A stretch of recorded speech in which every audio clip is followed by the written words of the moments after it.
Thanks for downloading analysis from the BBC.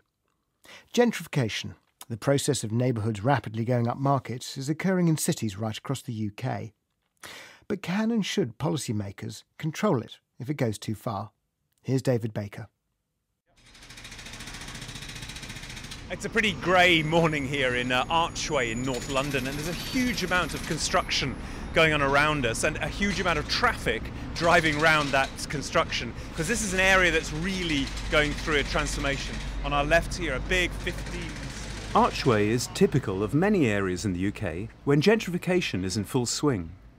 You can hardly move there for a crane or a new coffee shop, and there's no sign that that frantic development is going to stop anytime soon. And that's probably good news. Gentrification has produced enormous gains for urban areas like Archway. Incomers, often young, energetic and creative, bring with them new ideas, new business and new money. This is a cafe called The Bread and Bean, and it opened, 3 or 4 years ago now, and I think for me it became symbolic of the beginnings of the gentrification in Archway. Of course, now what's happened is we've gone up that kind of mainstream step, and Starbucks opened about 3 months ago opposite Archway Tube. When this kind of gentrification accelerates, something important happens. A new wave of more affluent gentrifiers arrive, who push out those edgier incomers and transform the area yet again, and not necessarily for the better. And this is a story much wider than just cities. It's about who takes responsibility for the places we live in, wherever they are. I'm David Baker, and in this edition of Analysis, I'll be asking if it's possible to freeze gentrification in this interesting creative phase. Or will a rising property market create more and more streets that are wealthy, bland and soulless? Time for an artisan coffee with Loretta Lees, an urban geographer from Leicester University and an authority on gentrification. Well, I think if you look at the kind of literature on gentrification, it talks about the kind of classic gentrification where independent, kind of organic coffee shops would get involved. But then it becomes the more expensive kind of gentrification that's more sanitising. To give you an example, so the house next door to me on my street was owned by an old Irish couple who'd lived there since 1952, bought it for £1,000. The guy died, and then his wife decided she'd better live with her daughter, so they sold the house off. So the woman who has bought the house is in media. She bought the house for $900,000 and then completely gutted it. So she ripped out all the chimneys, put in wood-burning stoves, the real kind of typical gentrifier aesthetic. And that's an example of something very recent, but it's an example of that kind of classic early wave gentrification. The problem is the general public see a tarted up landscape, the streetscape gets improved, the quality of shops might be slightly better, but the kind of corollary is that you get displacement and then also a very sanitised environment. So if you look at New York City now, 42nd Street used to be an exciting, gritty place to go and visit as a tourist. Now it's Dullsville. And it's not just a matter of how chic an area is, or how many quirky coffee shops it has. Gentrification raises really fundamental questions about how we live. Depending on how rapidly the process of gentrification occurs, then the spaces are going to be more homogenised, so you'll be tending down the line to mix more with people like yourself. So, of course, you don't get to meet people who are different to you or other than you on the street, which is actually really important in terms of democracy, in terms of, us having feelings about our fellow citizens and things like that. Why does all of this matter? I think it matters because this is one of the biggest urban processes happening worldwide, and here it's happening in London on our doorstep. It matters if low-income groups are displaced out of cities and we end up living in a homogenous kind of upper-income block. We end up with London as Paris, so Paris has a kind of wealthy core and then all the social problems get pushed out to the banlieues. Is that really what we want for London as well?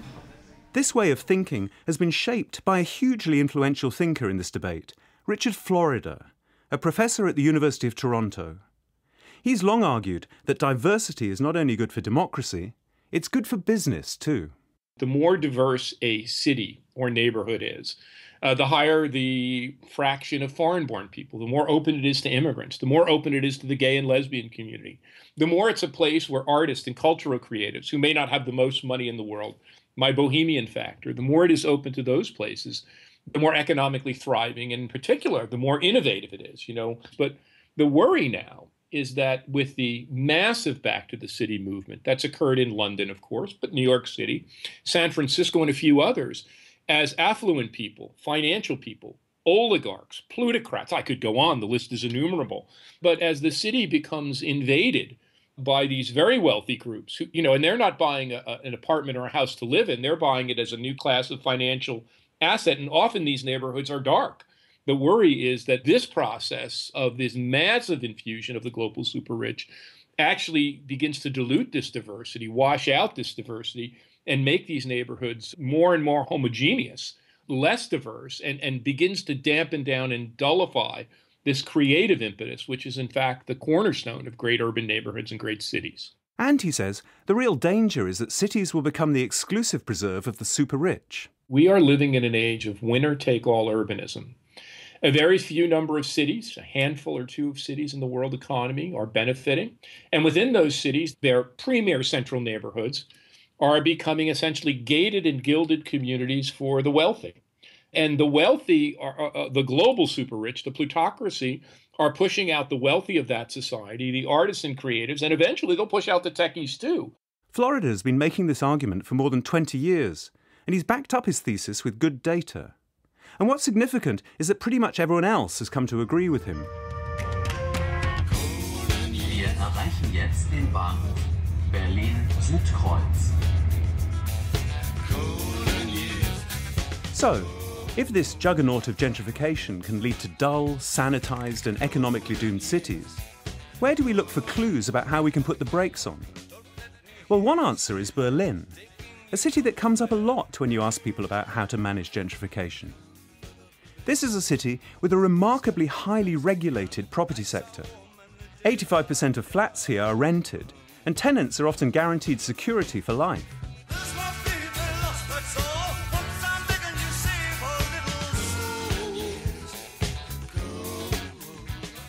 Matthias Berndt is from the city's Leibniz Institute for Research in Society and Space. He sees these regulations as an important way of making the free market function better. It's very much in line with the ordoliberal conception of what the Germans call soziale Marktwirtschaft, which is socially regulated market economy, which is based on the idea that the market is a superior instrument for allocating goods, but at the same time the state should intervene and make sure that the overall results of the workings of the market work in a way which is good for the society. Berlin has swathes of regulations that limit rent rises and protect the security of tenants. But they also go further than this. The Milieuschutz is a law that could have been designed to answer Richard Florida's concerns. Its aim is to stop an area becoming too gentrified. The idea of Milieuschutz is to protect the mix of people who lives in an area at a certain amount of time and which is endangered by rent increases. So what this Milieuschutz does is that it establishes a need for an additional permission if an investor wants to do any building to his apartments. And when he wants to do this, then he or she must get a permission from the borough. And this permission can only be given when what is being done is in line with the aim of protecting the population.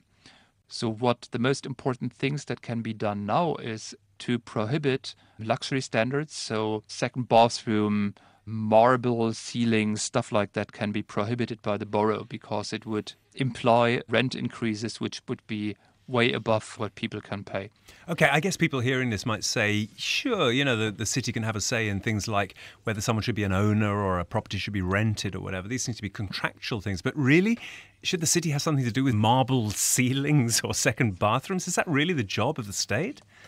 Well, why not? I mean, if you want to give low-income people a chance to stay put in an area which has seen massive price increases, then one way to justify price increases in the German rental system is to raise the standard. So if you want to have chances that a nurse can pay an apartment, then she sure won't be able to pay it when it has a second bathroom and marble ceilings. Critics will say that regulations like these suppress development. But in fact, property companies are licking their lips at the opportunities in this fast-growing city.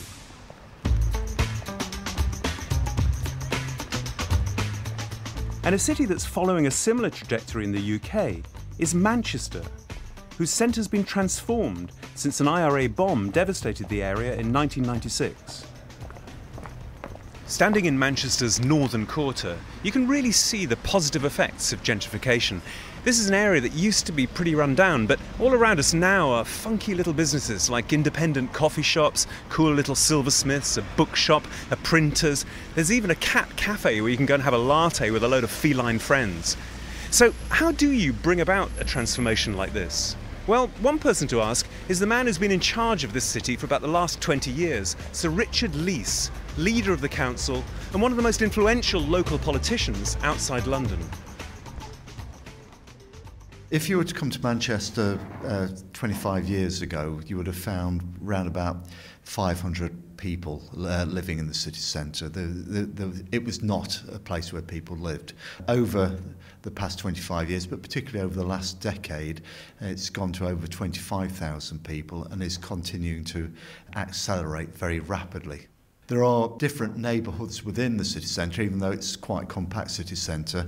The northern quarter is often described as sort of the bohemian quarter, or the quarter with a bit of an edge. It also has the advantage in that it's not a quarter and it's not in the north, so which adds to that little bit of being a little bit different. Mm-hmm.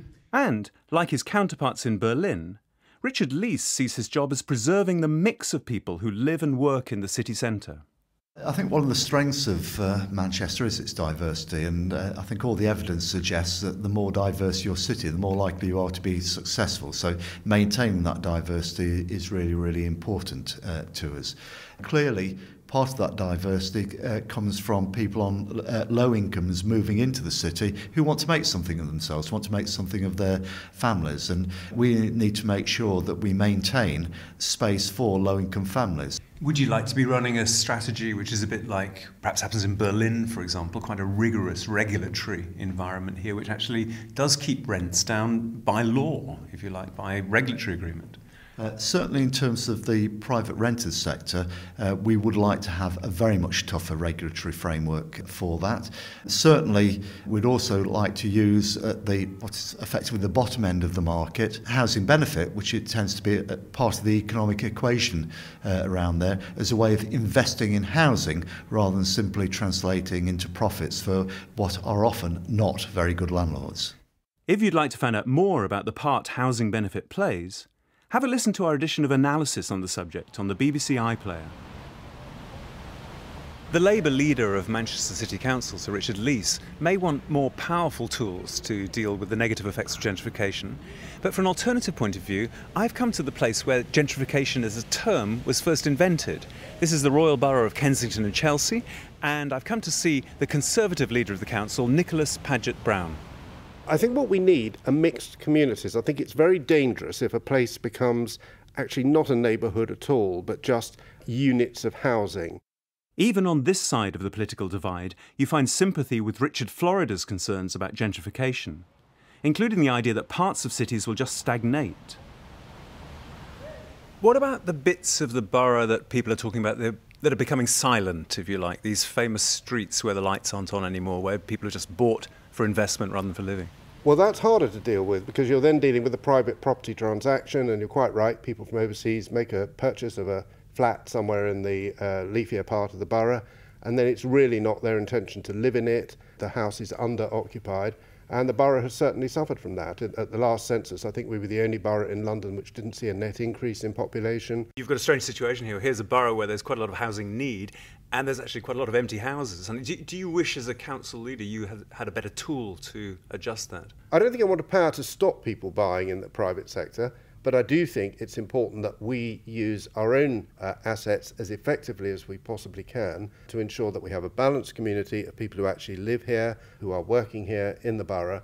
That's the duty of the council. It's not really the duty of the council to try and interfere with private markets, and if people want to pay very, very inflated and enormous prices for relatively small properties, that's a matter for them. Kensington and Chelsea is a true blue Tory council, and Paget-Brown's cautious about bringing in Berlin-style regulations. But he does have areas of real poverty to worry about, especially among the social housing estates in the north of the borough. To address these, he's becoming a developer himself, one with an emphasis on the idea of placemaking. Placemaking is a buzzword in the urban development world at the moment. It means building with an eye to the look and feel of a neighbourhood, as well as to its basic amenities. It's redesigning and rethinking to make a more attractive neighbourhood, perhaps not to be frightened of the old idea of a street with a garden or a square or a public place where mum can keep an eye on what's going on outside, where neighbours can keep an eye on each other.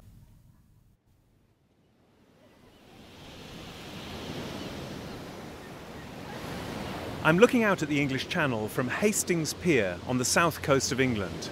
This fine structure recently reopened after falling almost completely into disrepair. Hastings has been a seaside town in decline for many decades, and this project is a symbol of the regeneration that's now happening here. And just up the road are two buildings right next to each other that illustrate very different approaches to gentrification: Rock House and the Hastings Observer Building. I'm going to meet the people behind each of these projects. We've got 46,000 square feet of the former Hastings Observer newspaper headquarters building. You can tell this is a pretty solid building. Very robust. Yeah. My name is Jeff Kirby. I'm the chief exec of All Living Things, which is the development management company. So here's one side of the divide. Jeff sees gentrification as both a natural process and a commercial opportunity. So we have a plan to do 49 loft apartments, and specifically targeted at young professionals and creatives who are, working as people do now, 2 days in London, 3 or 4 days a week in Hastings, connecting digitally. And that, we think, will be a tremendous regeneration initiative for the town, and also, commercially interesting for us, which of course it has to be. He's a big fan of helping as many people buy their own homes as possible. But what happens when prices rise? How can you stop that new generation of creative young people being pushed out? Well, I'm not sure if we need to stop it happening. I mean, I would argue from a kind of an urban design and urban economics point of view that this is a natural life cycle of urbanism, and that those very creative people who've created the value in the first place will move on and create value elsewhere. And he says, the real problem is buy-to-let landlords who deny people their chance of getting their foot on the housing ladder. This goes completely against the whole principles on which I would want to operate. What we need to do is create greater housing supply and more equity amongst first-time homebuyers to get them into home ownership in the first place. And the way to do that is to create more housing. We need to do high-density, mixed-use, urban densification. And we need to get these projects through the pipeline faster. That's it. More regulation will just make it worse. I mean, we're already in a highly regulated environment, and look what happens. It's all gone wrong, We have interest rates at the lowest they've ever been in this country, and people can't afford to buy a house. How can that be? Jeff Kirby believes strongly in what he calls the natural life cycle of urbanism. Right next door is someone who wants to interrupt that cycle by buying property and taking it off the market. Hi, Jess. Hi, David Baker, BBC. Nice to meet you. Nice to meet you. So, oh wow, what have we got here? So this is the 6th floor of Rock House. There's 9 floors altogether, but this is the top, and it's we get a fantastic view of the sea. Beautiful looking out there over the waves. Jess Steele is a community activist who's playing developers at their own game. She's brought together a group of local people to buy up an old office building and turn it into something of their own. We've had this really fascinating, slightly quirky community, which others will recognise in other parts of the country, which is full of artists and musicians, full of community workers, really full of people who scrape a living together and are able to do that because the housing and workspaces are affordable. Now, if housing and workspaces stop being affordable, those people disappear. That means the character of the neighbourhood disappears. So how does this people power approach to development actually work? People need to get together and create things like community land trusts, which can actually purchase property or acquire property that might be run down at the moment, raise money to restore it, and then keep it in community freehold long term so that we can cap the rents, so that we can create some affordable spaces, both residential and places to work, that will last forever and that will help to protect both the community and the neighbourhood. What effect has Rock House had on the wider area here, this part of Hastings? So in terms of the impact on the local area, we now have a real hub. We've always had creatives in the area, but we now have a real hub for people who are working in creative industries at a small scale, lots of very small micro enterprises, and people who need places to live and want to be involved in the creative local world. So we've got a real hub for that here now, but I think the biggest thing is the ethics of it start to spread and people start to talk about gentrification in a different way. And I think it's got to be beyond regulation. We have to take action, and the way to do that is to buy property, or at least acquire it in whatever way you can, and take it off the market. So that's where there's been an awful lot of resistance to gentrification, but there haven't been enough positive, active alternatives developed. And I think there are many, many examples of artists kind of chaining themselves to buildings when they're being kicked out. But there are far fewer examples of groups of artists when the building was cheap, getting together and making sure they actually buy it. And can you, as the landlord, if you like, still get a decent income from that? You can get a decent income. You can't get a stratospheric income and a massive rise in rents and capital value that too many speculative developers are trying to create. You can get a decent income that makes enough money to keep the properties, well maintained and well managed. Jess Steele's approach may feel off the wall, and indeed there are only about 20 projects like it around the country. But here's the interesting thing. Big developers are also interested in doing something very like Jess, becoming long-term landlords rather than selling as soon as they can. Martin Evans is a London-based property developer who's writing a book on regeneration. The biggest issue in my business at the minute is PRS, private rental sector. This is a huge, big shift in private sector residential property development, focusing on build to rent rather than build to sell. The biggest benefit of that shift in building, I think, is that the people who fund those buildings, typically pension funds, large institutional investors, have typically to now been interested in short-term investment in residential property. They invest, they build, they sell, and then they're out. If you're building property to rent, you're in it for the long term. That's significant change in the way those investors operate. It means that in order to keep their customers happy, they want them to stay even longer. So they want their tenants to rent flats for a long time.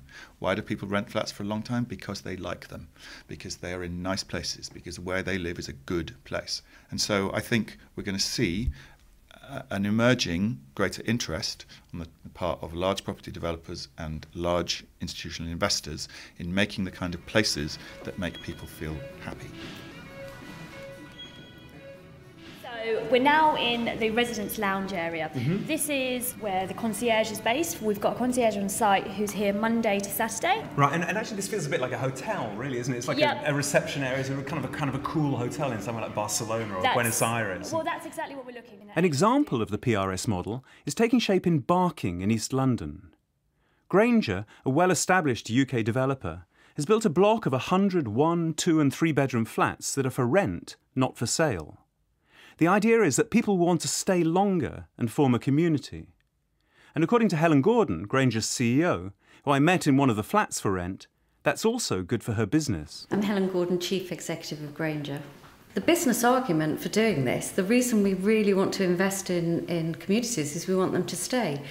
As most people know that when they move house or when they move, if they're a landlord, they know that when your tenant leaves, your customer goes, you have to refresh the place, and we want people to stay longer because obviously that makes a good investment case for us. And it's a very different model than the private developer for sale. So when we're specifying buildings, the sort of things we're looking at is, how are things going to be in a few years' time? How are we going to enable this community to develop, and how's it going to stay there? Because we have a long-term relationship with the building, with the environment, with the community. The important thing about rental is that that doesn't stop when the houses are finished. It carries on. If the environment around this building was deteriorating, that affects our investment.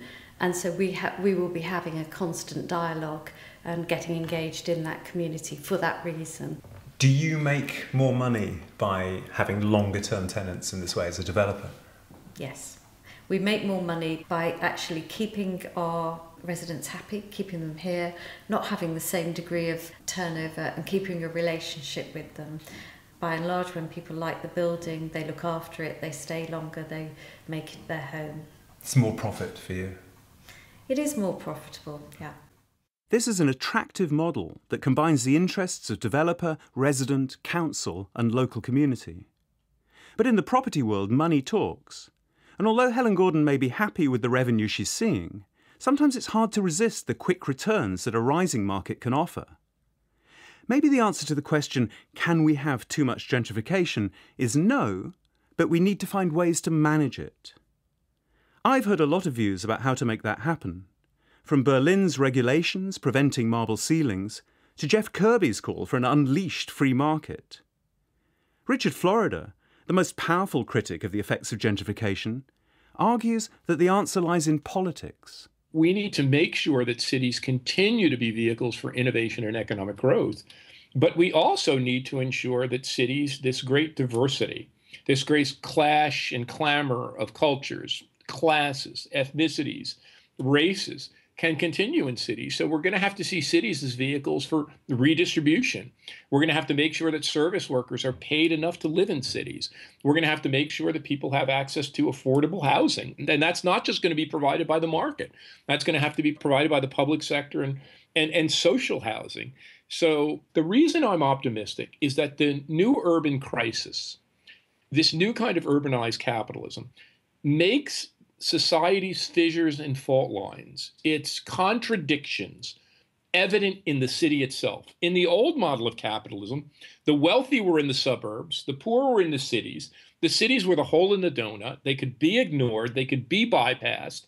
But now, whether you're the mayor of London or New York or San Francisco or Boston, wherever you are dealing with the fundamental problems of wealth and poverty, of class division, all the things we've been talking about. So what gives me great hope is that it's hard for the wealthy to capture a city entirely. Personally, I'm not so sure. Politics is a very short-term game, and mayors and politicians tend to move on. Instead, I think it'll take a change in attitude. We need to stop seeing all developers as villains, out to make a quick buck. And in this country at least, we need to get over our obsession with owning our own homes. Something that already seems to be happening. Just 64% of people in the UK now own, compared with 70% just over a decade ago. And I also like the idea of us all becoming placemakers, getting involved with schemes that really have an eye to where we live. Maybe we need to think less about property as an asset class, and more about our responsibility for the kind of neighbourhoods we want to live in. Analysis was presented by David Baker and produced by Peter Snowden. Next week, Edward Sturton asks what leaving the European Union means for Ireland, both north and south. Do get in touch with us. Our email address is analysis@bbc.co.uk. And why not leave us a review or give us a rating on iTunes? And while we're here, I can recommend another fine podcast, The Why Factor, asking why we do the things we do.